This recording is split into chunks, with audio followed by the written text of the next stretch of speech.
పేరు దోమల నాగేంద్ర, ఎనర్జీ వాస్తు ఎక్స్పర్ట్.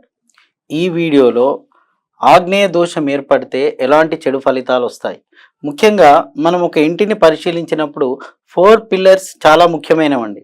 వాటిని మూలలు అంటారు. ఈశాన్య మూల, ఆగ్నేయ మూల, వాయువ్య మూల, నైరుతి మూల.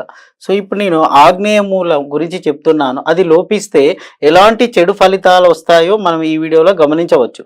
మీరు చూడండి, ఒక ఇంట్లో 4 పిల్లర్స్ చాలా ముఖ్యమైనదండి. ఇలా చూడండి, ఇదొక పిల్లర్, ఇదొక పిల్లర్, ఇదొక పిల్లర్, ఇదొకటి. అంటే ఈ 4 పిల్లర్స్ 1 2 3 4 ఇవి గనక మంచిగా ఉంటే ఆ గది స్టాండర్డ్గా ఉంటుంది, ఆ ఇల్లు స్టాండర్డ్గా ఉంటుంది.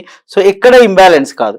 ఈ పిల్లర్ అవుట్ అయిపోయినా కూడా ఇది ఇంబ్యాలెన్స్ అవుతుంది, ఇది అవుట్ అయినా ఇంబ్యాలెన్స్ అవుతుంది, ఇది అవుట్ అయినా ఇంబ్యాలెన్స్ అవుతుంది.